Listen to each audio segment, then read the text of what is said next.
invierno de 1704 en Norteamérica, John Williams se encontraba caminando a través de una ventisca de nieve hacia Quebec. Aunque el viaje iba a ser largo, John no tenía nada más que un trozo de carne en el bolsillo, que se había quedado congelado debido a las bajas temperaturas. A pesar de que era mejor que no tener nada, era muy distinto a la forma a la que él estaba acostumbrado a comer, como era una sopa al lado de un cálido fuego. La razón por la que estaba haciendo esto no era por placer. John había sido capturado por la tribu de los Mohawk durante la redada de Deerfield, una de las muchas guerras de guerrillas en la que los primeros colonos ingleses lucharon contra los nativos norteamericanos, y durante la cual, mientras John siguiese siendo preso, no iba a tener otra opción que comer y vivir como lo hacían sus captores. Cuando John fue rescatado dijo: «Desde que amanecía hasta que se ponía el sol, nunca nos sentamos a comer una comida caliente. No tiene nada parecido a un desayuno, comida o cena. Solo comían cuando sus estómagos se lo indicaban».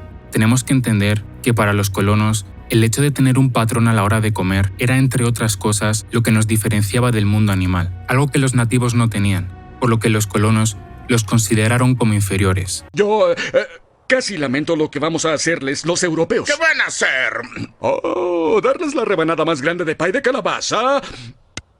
Y vamos a quitarles su tierra y a exterminarlos. ¿Quién quiere crema batida?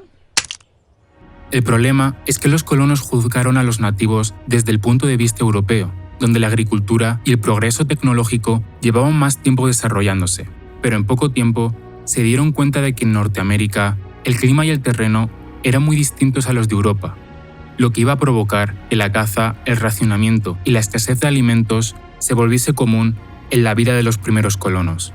Y en todo esto, los nativos les llevaban mucha ventaja. Una de las cosas que más desconcertó a los colonos era la capacidad que tenían los nativos norteamericanos para aguantar largos periodos de tiempo sin comer nada. El ayuno era una práctica común en la vida de los nativos, ya que los preparaba física y mentalmente para situaciones de guerra y hambruna. Aquel que pudiese tomar mejores decisiones ante situaciones difíciles indicaba que iba a ser un mejor líder para el grupo.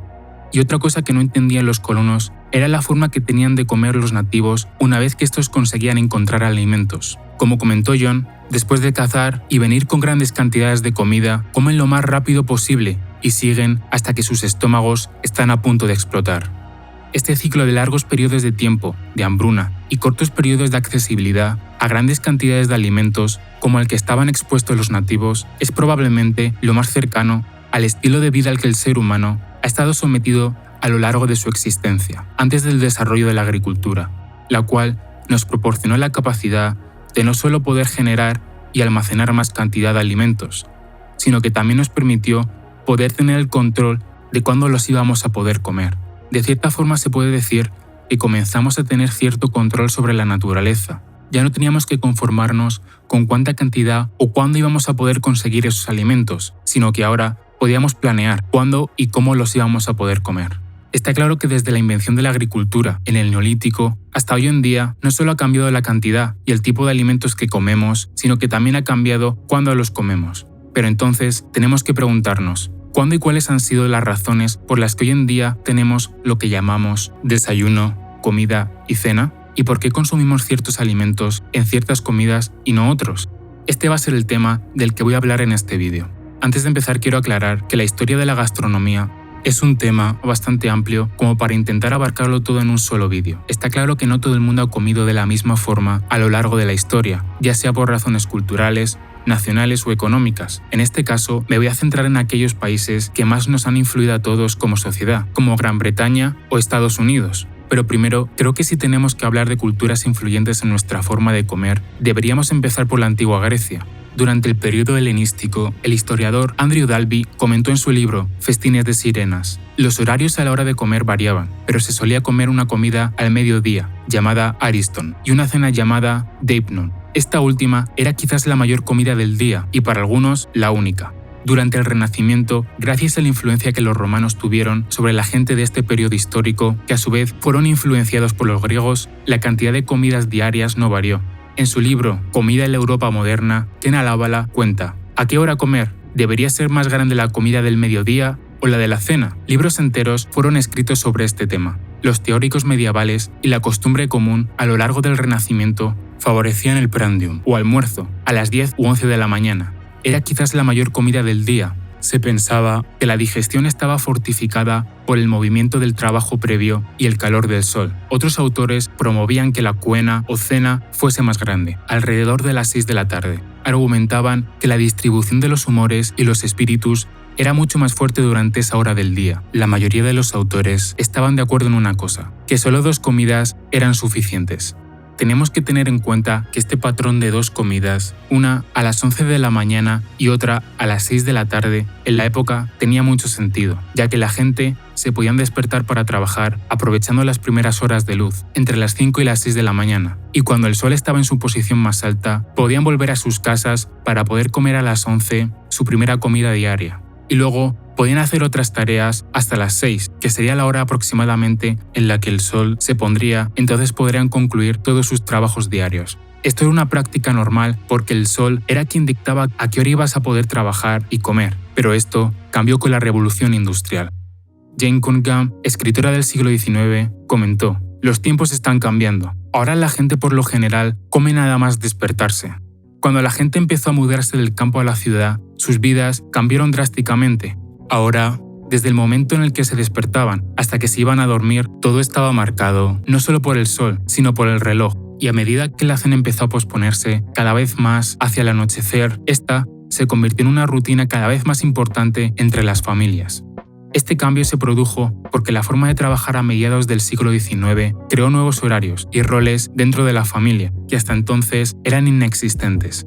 Las familias pasaron de trabajar y pasar más tiempo en sus pequeñas granjas o talleres a tener que ir a fábricas. Y ya que la cena era el único momento del día en el que todos los miembros de la familia podían pasar tiempo juntos, esta permitió que se pudiesen conocer más entre ellos. Ahora la cena no era una simple comida, sino que se volvió un ritual, en el que la creciente importancia de la clase media hizo que la cena formase parte de la educación de los niños, en la que se les preparaba para comportarse de manera correcta ante situaciones sociales. Se crearon los modales y las normas a la hora de comer. Estos cambios no solo afectaron a los modales, sino que también afectaron a la apariencia a la hora de comer. Como dijo el filántropo George W. Childs, cada vez que van a cenar, cada miembro de la familia se pone la ropa más elegante que tenga. La revolución industrial no solo cambió los medios de producción, sino que también transformó completamente la vida y las costumbres de millones de personas en solo unas pocas décadas, entre ellas la cena. Gracias a los cambios tecnológicos, el precio de las harinas empezó a disminuir, y la creación de compuestos químicos como el bicarbonato de sodio hicieron el proceso de confección de productos como el pan más fácil y rápido. Esto provocó que la gente pasara de comer más carne que trigo en 1830 a que solo en unas pocas décadas, en 1850, fuese al revés. Se podría decir que el trigo se había convertido en la nueva carne. Todo esto, junto a que ahora la gente pasaba más tiempo en lugares alejados a sus casas, provocó que estos optasen por comer fuera de ellas. La cena se había vuelto un momento especial, pero el almuerzo no tenía por qué serlo. Para almorzar, se consumían alimentos muy simples, como manzanas o galletas, pero el pan era incuestionablemente el elemento común en los almuerzos de todos los trabajadores y estudiantes.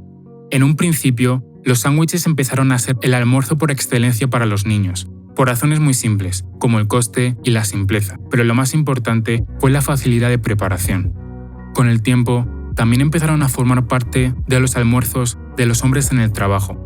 La típica imagen del empresario rico y gordo, con un puro, había cambiado por la del hombre de negocios, joven, delgado y energético. Y el sándwich encajaba perfectamente en este ideal. La solución del sándwich no solo ahorró tiempo y energía, sino que ahora las personas no tenían que lidiar con la pesadez de después de comer y podían ser más productivos y eficientes en sus tareas.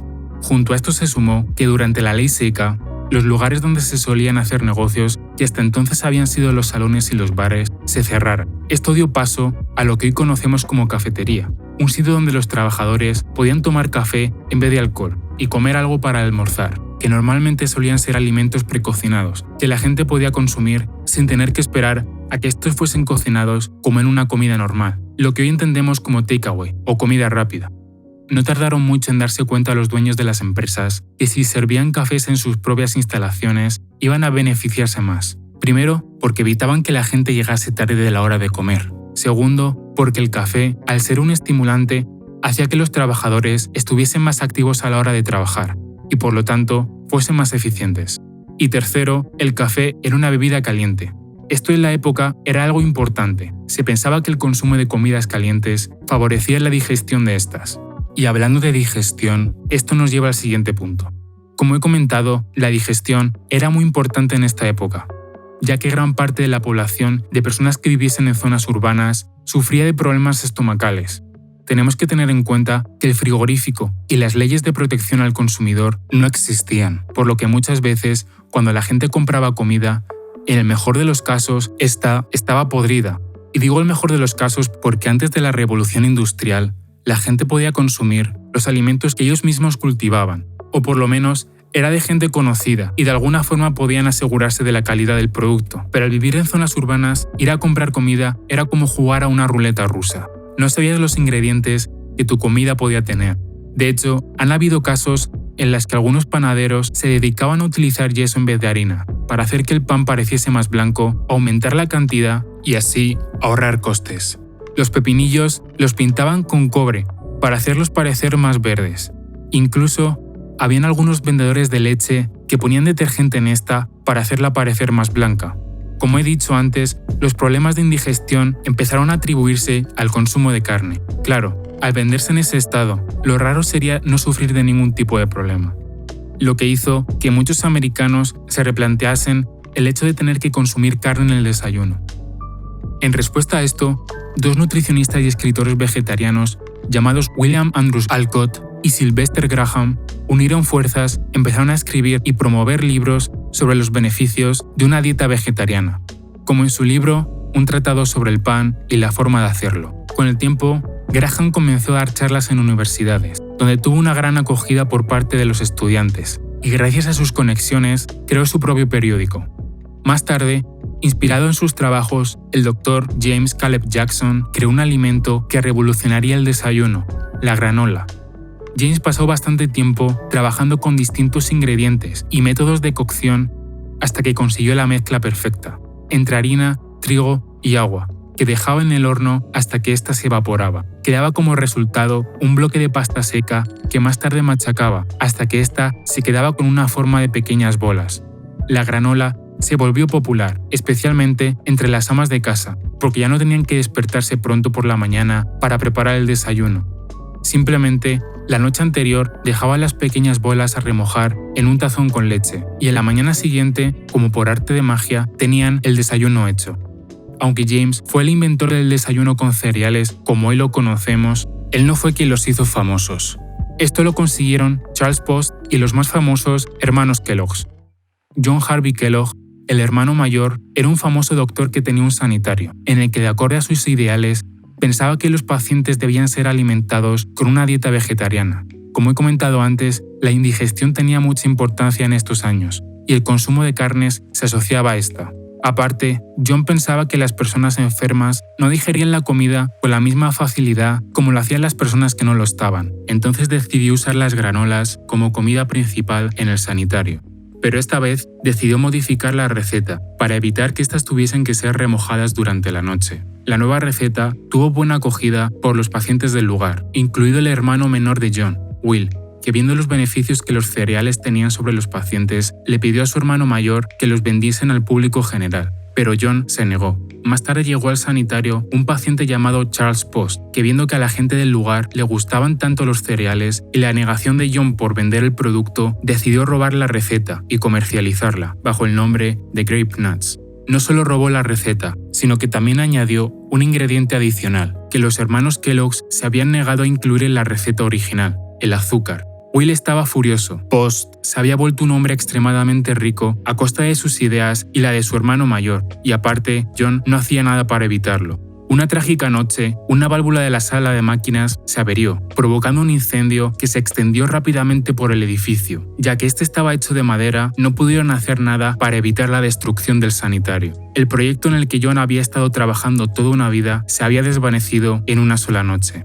Will vio esto como una oportunidad para llevar a cabo su visión adelante. Buscó un grupo de inversores y al día siguiente le propuso a su hermano pagarle los gastos de la reconstrucción del sanitario. a cambio de los derechos de la receta original, a lo que John aceptó, dándole todos los derechos y control sobre lo que en un futuro conoceríamos como la marca Kellogg's.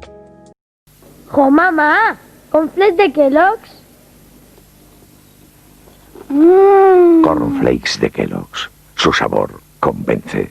Con el tiempo, la marca Grape Nuts, creada por Charles Post, era la líder en el mercado, y aprovechando que no había ninguna ley que se lo impidiese, Grape Nuts se ganaba a los consumidores con anuncios en los que prometía poder curar cosas como el cansancio, mejorar los dientes y los huesos de los niños, incluso curar el cáncer. Todo estaba permitido. Por ejemplo, la frase de «el desayuno es la comida más importante del día», adivina de qué época es. Kellogg's sabía que si quería que su cereal fuese el más vendido, iba a tener que innovar en todos los sentidos. Por pura casualidad, gracias a que decidió cambiar la receta original y cambió el trigo por maíz, sus cereales se podían aplanar sin desperdiciar nada del producto, lo que los hacía más económicos y más fáciles a la hora de consumir. Pero solo con esto, Will sabía que no iba a ser suficiente, por lo que decidió centrarse en el marketing del producto, no solo con anuncios inteligentes y graciosos, sino con la estética visual de estos. Kellogg's fue una de las primeras marcas de productos alimentarios que se dio cuenta de que el embalaje no era solo una forma de guardar y preservar su alimento, sino que también lo podían utilizar para diferenciarse de la competencia. En muy poco tiempo, Kellogg's pasó de ser una marca pequeña a ser la marca que conocemos a día de hoy. Debido a sus campañas de marketing, otras marcas de alimentos se dieron cuenta de la importancia que tenía la estética a la hora de vender sus productos, dando paso a la revolución del marketing alimentario.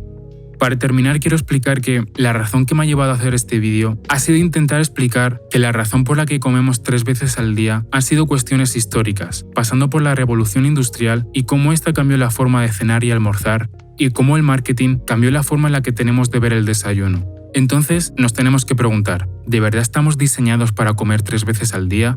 Este tema lo trataré en profundidad en otro vídeo. Hasta entonces, si te ha gustado este vídeo, no olvides darle a like y suscribirte para ver más contenido como este.